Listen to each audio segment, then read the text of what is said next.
ቢቢሲ የመረጠው ማን ኦፍ ዘ ማች ብሎ ኮርቷን ብዙዎች ያው የተለያዩ ስታቲስቲክስ ኩባንያዎች ቪኒሲየስ ጁኒየርን መርጠዋል ግን ቢቢሲ የመረጠው ኮርቷን ነው ምን ያህል ሲቲ ዶሚናንት እንደነበር ያሳያል 22 ሙከራዎችን ያደረገው ማንቸስተር ሲቲ እንግዲህ ልብ በል 20ኛው ደቂቃ ላይ ነው በርናርዶ ሲልቫን ያጣው ወደ 8 የደረሱ ኢላማቸውን የጠበቁ ሙከራዎችን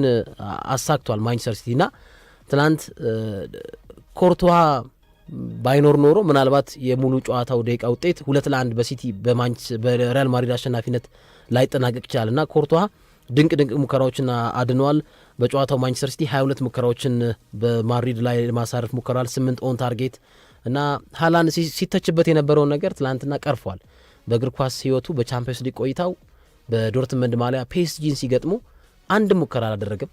ከዛ በተጨማሪ የፈርስት ማቹ የሳንቲያጎ በርናቦ ላይም አንድም አቴምፕት አላደረገም እና ትላንት ግን ጎል አስቆጥሯል ሙከራዎችንም ሲያደርግ ትመለከተዋልና ሲቲ በጎዶሎ ተጫዋች ቢሆንም ትላንትና እጅግ በጣም አስገራሚ ብቃትን አይቷል አድርጓል እና ማይክል አርቴታም ያው ቪዲዮዎችን ሪቪው እንደሚያደርጉ ጥያቄ የለውም ግን የእንግሊዝ ክለቦች ትላንት ድለኛ አልነበሩም ቼልሲም ከውድድሩ ጨዋታ ጋርዲዮላ በጣም ተበሳጭተው ሲናገሩ አይተናቸዋል በርግጥ አይ ፕራውድ ኦፍ ማይ ቲም ነው ያሉት የቡድን ተጫዋቾቼ በጣም ኮርቼባቸዋለሁ በቀይ ካርድ ወጥቶብን ጎዶሎ ሁነን በዛ ልክ ደካማ የቁጥር መጠን ይዘን ግን ያደረግናቸው ሙከራዎችን ወደ ጎል ቀይረን ቢሆን ኖሮ የውጤቱ ሂደት አሁን ከምንለው በተለየ መንገድ ሊሆን ይችል ነበር የሚል አስተያየታቸውን የሰጡበት ሂደት አለና አያይዘውም የገጠምነው የአውሮፓው ምርጡ ቡድን ነው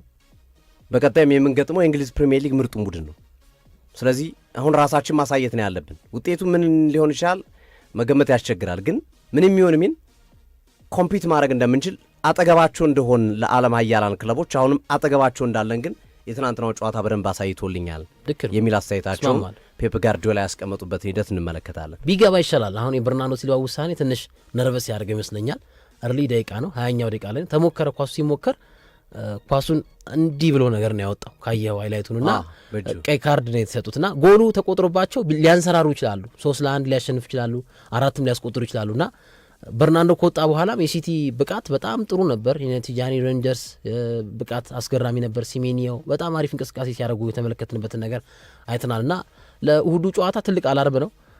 ምናልባት በደንብ ያዩታል ብዬ አስባለሁ አርሰናል ደጋፊዎችም የትላንቱን የማንቸስተር ሲቲ ብቃት ግን ስታቢሊቲ ኮንስታንት የለውም እኔ ስጋቴ ምንድነው እዚህ ጋር በጎዶሎ ተጫዋች የተጫወቱት ተናግረዋል አርሰልጣኝ ጋርዲዮላ ሃላንድን ለምን ቀየሩት ተብሎ ሲጠየቁ ቀጣይ የዋንጫ ጨዋታ አለኝ የዋንጫ ጨዋታ ያለኝ በሞተ ጨዋታ ላይ እሱ ማስቀጠል ተገቢ እንዳልሆነ ስላመንኩ ነው ብሏል ግን በዛ ውስጥ በጎዶሎ ጨዋታ በተጫወቱባቸው ጊዜያቶች ውስጥ ሩዲንም አስወጥተውታል ቀይረው በተጫወቱባቸው ጊዜያቶች ውስጥ ግን ብዙ ኢነርጂ አውጥቷል ፈርስት ሃፍ ላይ ግና በጊዜ ነው ቀይ ካርድ የወጣባቸው ብዙ ፓወር አውጥቷል ብዙ ጉልበት አውጥቷል እሱ በፍጻሜ ጨዋታ 5 ቀን ረፍት አለ ዛሬን ጨምሮ ዛሬ ነገ ከነገ ወዲያ 4-5 ቀን ረፍት አላቸው ሪከቨር ሊያደርጉ ይችላል ኦፍ ኮርስ ግን ተጽዕኖ እንዳይኖረው እሱም ያሰጋል ግን ጋርዲዮላ ጄኑን አሰልጣኝ ሞደርን አሰልጣኝ አሁን ከዌስትሃሙ ጨዋታ በኋላ ብዙዎች የምጠብቀው ላይት የሆነ ትሬኒንግ ያሰራል ብለን የምጠብቀው ለሪሞንታዶ ግን 2 ቀን ረፍት ነው የሰጠው ከዌስትሃሙ ጨዋታ በኋላ ትሬኒንግ አላደረገም ሳያደርግ እየሰራሩ ነበር እና ትናንትና የነበረውን እንቅስቃሴ ስትመለከተው የትሬኒንግ ያደረገ ቡድን በቃ ለመቀልበስ ብዙ ኬሚስትሪዎችን ያጠና ይመስላል ግን አይደለም እና አሁንም በዚህኛው ጨዋታ ላይ ረፍት ይሰጣቸዋል ተብሎ ይጠበቃልና ተጫዋቾች ላይ ብዙ አሁንም አረፉ አሁን እንኳን አይሰጥም ያው ዛሬ ረፍት ነው ዛሬማ ረፍት ነው ዛሬ ኦልሬዲ በየትኛው ቡድን ረፍት ነው ግን ነገና ከነገ ወዲያ የበደንብ ስራ የሚሰራበት ነው ከባድ ቡድን ነው የሚገጥመው ከማድሪድ የበለጠ ቡድን ነው የሚገጥመው በነገራችን ላይ አሁን ከረንትሊ ባላቸው አቋም የአርሰናል አቋም ከማድሪድ የተሻለ ነው አሁን ባላቸው አቋም ያው ፊት መስመሩን ታወጣውና ከሌላውን ስማማል አዎ የተሻለ ቡድን ነው ከማድሪድ ምክንያቱም ማድሪድ እነ ምባፔ እነ ጁዲ ቤሊንጋም በሌለበት ነው እየተጫወተ ያለ ማድሪድ ነው ለማናገር ትናንት ባይዘው የተቀየረው ገባ 69ኛው ደቂቃ ላይ አይቻሉ ምባፔ ተቀየረው ገባ አሁን ከረንትሊ ያላቸው ፐርፎርማንስ ከጉዳት ከምናም ጋር አያይዘን ስናየው አርሰናል የተሻለ ነው በዚህ ሂደት ውስጥ ማለት ነውና የሚገጥሙ ቡድን የተሻለ ቡድን ነው በጣም ስፔሻሊ በመከላከሉ ሪጂድ የሆነ በጣም ጠንካራ የሆነ ቡድን ነው የሚገጥመው አርሰናል በዛ ላይ የመጀመሪያው ዋንጫቸውን ከ30 ምናምን ዓመት በኋላ ለማንሳት አርቴታ ዘመን 5 ዓመት ቆይቶ ነው ዋንጫ የሚያነሱት የኤፍኤ ካፕ ዋንጫ ነው መጀመሪያ ያነሱና እሱን ታዛቢ ያደረገ ስለሆነ ቀላል ጨዋታ አይደለም ሲቲም ካለፉት ተደጋጋሚ ከዌስትሃም ከኖቲንግሃም አቻ ከ5 ጨዋታ አንድሬ ያሸነፉ ግን ሶፊ እኔ የጋርዲዮላ ስተት ቢመስለኝ በጣም አለ የመጀመሪያው ዙር በደንብ አይ ኖ በጣም ጎበዝ አሰልጣኝ ነው ይሳታል ስተት ግን ትልቁ ስተቱ ክሪቲካል ስተቱ ዳናሮማ መምጣቱ ዳናሮማ መጀመሪያዎቹ ሳምንታት ላይ መጣ ሴቭ አደረገ ምናምን፣ ግን የቡድኑ ውድቀት ዳናሮማ እሱ ባይኖርማ አሩቲ ቶፕ 5 ውስጥ ማይገባ በእውነት ከባድ ዳናሮማ ስንት ነገር ነው የሰራው። አይደለም ትራፎርድ እኮ አልቻለም ነበር እኮ መጀመሪያ ነው ኤደርሰን ቢኖር ይችላል ምናምን ሲሸነፍ ኤደርሰን ለዘመናዊ እግር ኳስ ያልተፈጠረ ተጫዋች ነው ዳናሮማ። ድጋሜ ደግሞ አሁንም የሚገባበት ጎል አሁን ከዌስትሃም ራሱ የገባበት ጎል ከኖቲንግሃም የሚገባባቸው ጎሎች ምናምን ልክ አይደሉም እና ዳናሮማ